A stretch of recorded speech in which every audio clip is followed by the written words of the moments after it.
오늘 이 저녁에 우리들에게 주시는 하나님의 말씀은 마태복음 6장 9절에서 13절까지의 말씀입니다. 우리 다 함께 봉독하시겠습니다. 그러므로 너희는 이렇게 기도하라. 하늘에 계신 우리 아버지여, 이름이 거룩히 여김을 받으시오며 나라가 임하시오며 뜻이 하늘에서 이루어진 것 같이 땅에서도 이루어지이다. 오늘 우리에게 일용할 양식을 주시옵고 우리가 우리에게 죄 지은 자를 사하여 준 것 같이 우리 죄를 사하여 주시옵고 우리를 시험에 들게 하지 마시옵고 다만 악에서 구하시옵소서. 나라와 권세와 영광이 아버지께 영원히 있사옵나이다. 아멘. 오늘은 주기도문 마지막 시간으로서 송영이라는 제목으로 함께 말씀을 나누겠습니다. 제2차 세계대전이 끝나고 메가더 장군이 일본의 점령군 사령관으로 갔을 때에 일본 천황이 이 메가더 장군을 만나고 싶다는 연락이 왔습니다. 그때 메가더 장군이 이런 말을 전했습니다. 나는 인간인데 신이라고 하는 일본의 천황과는 이야기를 할 수 없소. 다만 당신이 전국방송을 통해서 나는 신이 아니라 인간입니다 라고 방송한 다음에는 나는 당신과 대화하겠소. 그렇게 방송하시오 라고 했습니다. 일본 천황은 전국 방송을 통해서 나는 더 이상 신이 아니고 인간입니다 라고 한 후에야 메가더 장군을 만날 수가 있었습니다. 이 메가더 장군은 아주 믿음이 좋은 그러한 크리스찬이었습니다. 그래서 이 메가더 장군이 인천 상륙작전을 통해서 서울을 수복하고 나서 서울에 와서 이승만 대통령에게 서울을 이양한다고 하는 메시지를 전하면서 끝에 주기도문 전체 하늘에 계신으로부터 아멘까지 그대로 적어서 보냈다라고 하는 그러한 유명한 이야기가 있습니다. 주님께서 우리들에게 가르치신 주기도문은 이렇게 마무리가 됩니다. 나라와 권세와 영광이 아버지께 영원히 있사옵나이다. 이러한 것 전체를 가리켜서 우리는 송영이라고 합니다. 이 송영이라고 하는 말은 예배의 시작과 마지막에 들어가는 기도 형식의 송가라고 하는 그런 의미입니다. 우리가 어렸을 때 주기도문을 외울 때에는 나라와 권세와 영광이 이렇게 시작된 게 아니고 대개라고 하는 말이 꼭 붙었습니다. 그래서 대개 나라와 권세와 영광의 아버지께 영원히 있사옵니다 했는데 이 대개라고 하는 그 한자어는 클 때자에다가 덮을 개자를 씁니다. 이것은 한국어로 성경을 번역할 때 중국어 성경을 참고했는데 중국어 성경에 있는 그대로 옮겼기 때문에 이런 의미가 사용이 된 것입니다. 이 대개라고 하는 말의 뜻은 큰 원칙으로 보건대라고 하는 그러한 의미입니다. 물론 지금 중국어 성경에는 왜냐하면이라는 의미의 단어인 인위라고 하는 한자를 사용합니다.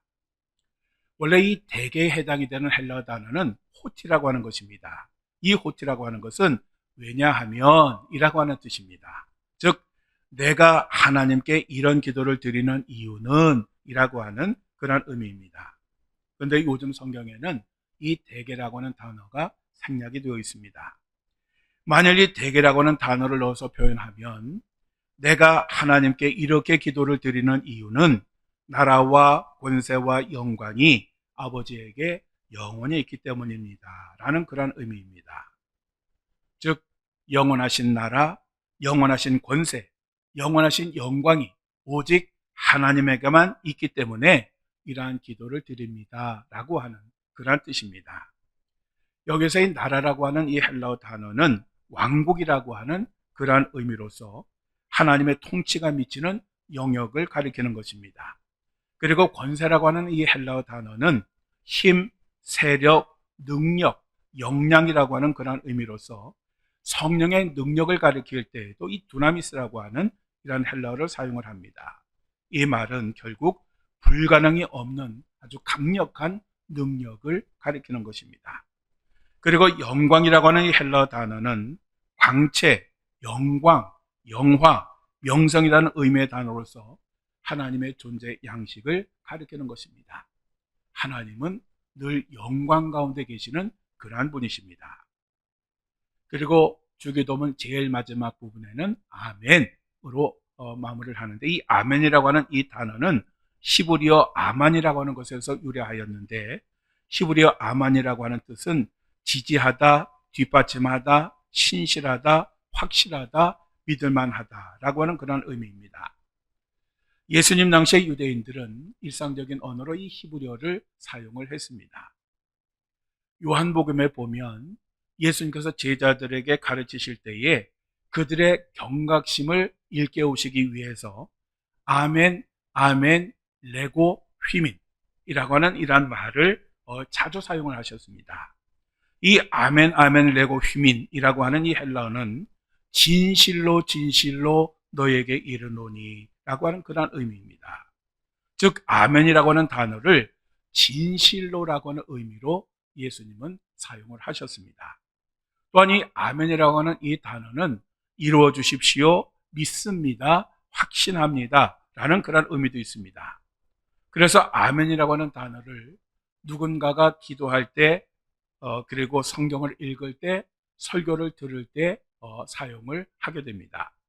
예를 들면 기도할 때에 기도하는 사람이 아멘이라고 하면 이것은 지금까지 자기 자신이 기도한 내용이 모두 진실입니다 라고 하는 그런 의미고, 그 기도에 동참한 다른 사람들이 아멘이라고 하게 되면 그것은 기도한 사람의 그 내용이 우리 자신도 전적으로 동의합니다 라고 하는 그러한 의미입니다. 또 성가대가 찬양을 한 후에 아멘이라고 응답을 합니다. 이것은 성가대가 찬양한 그 모든 내용이 저희 자신의 찬양이기도 합니다, 저희들의 신앙 고백이기도 합니다 라고 하는 그런 의미인 것입니다. 결국 아멘이라고 하는 것은 기도나 찬양의 내용이 내 자신의 것입니다 라고 하는 그런 고백인 것입니다. 또 설교를 들을 때 우리가 중간중간에 아멘, 아멘 이렇게 합니다. 이것은 설교의 내용이 옳습니다, 설교의 내용을 지지합니다, 설교의 내용이 확실합니다 라고 하는 그러한 의미입니다.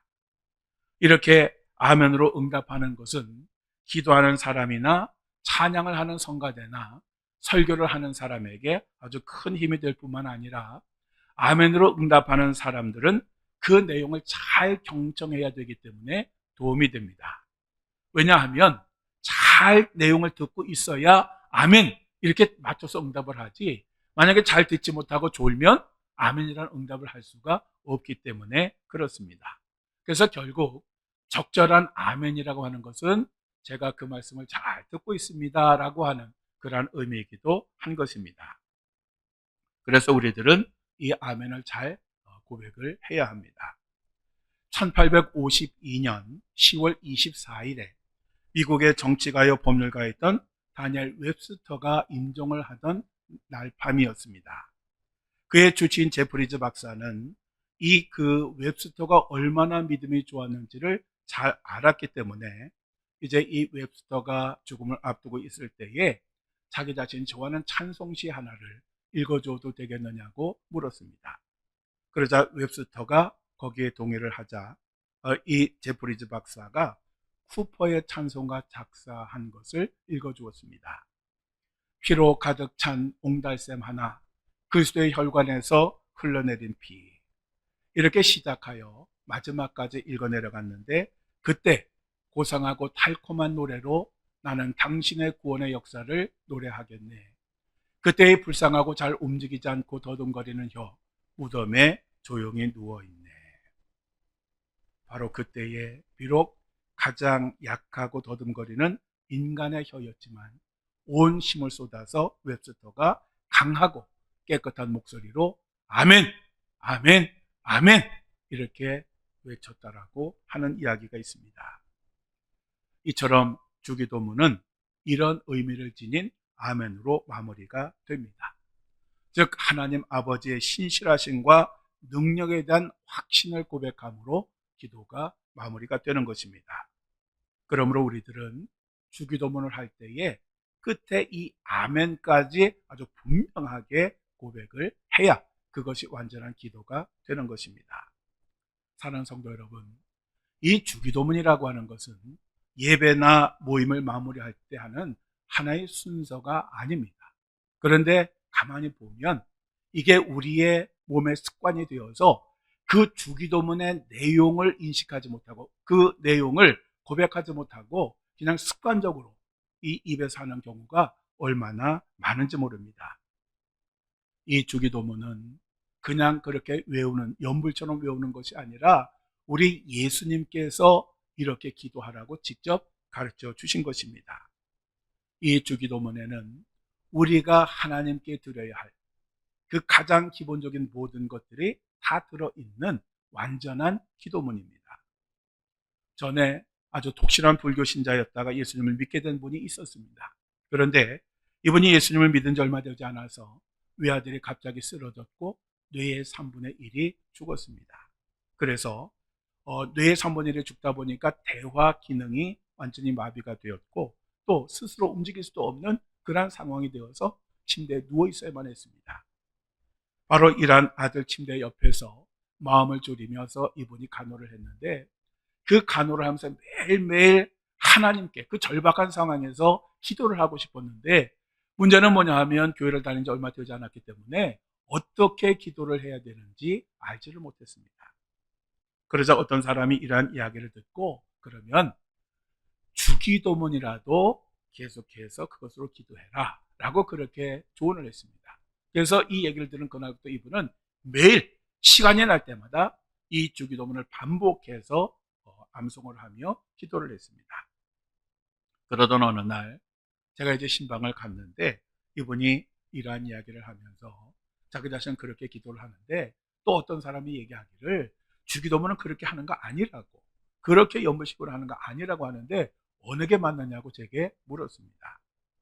그래서 저는 그분에게 이 주기도문은 예수님께서 우리들에게 이렇게 기도하라 라고 가르쳐 주신 그러한 기도의 모범이요 중요한 기도이기 때문에 만일 우리가 마음을 담아서 기도할 수만 있다면 이것은 얼마든지 해도 좋은 기도입니다. 하나님께 들으시는 기도입니다라고 그렇게 말씀을 드렸습니다. 우리가 신앙생활을 하다 보면 때로는 기도의 문이 막힐 때가 있습니다. 정말 하나님 앞에 기도하고 싶은데 이 기도가 안 되는 경우가 있습니다. 바로 그럴 때에 우리들은 이 주기도문으로 하나님께 기도를 하면 됩니다. 늘상 하는 기도고 늘 잘하는 내용이지만 우리가 우리의 마음을 고백할 수 있다면 하나님께서는 이 기도를 들으시고 응답을 하시는 것입니다. 예수님이 우리에게 가르치신 기도입니다. 그러니 이런 기도를 드리면 얼마나 하나님께서 기뻐하시겠습니까? 주기도문은 우리가 드려야 할 기도의 핵심입니다.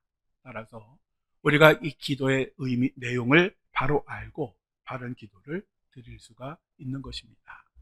이제 여러분 이후로 주기도문으로 기도를 할 때에 그 의미, 그 말씀에 담긴 의미를 늘 생각하면서 기도를 드림으로 이 주기도문을 통해서 하나님께서 기뻐 받으시는 온전한 기도를 드릴 수 있기를 주님의 이름으로 간절히 축원합니다.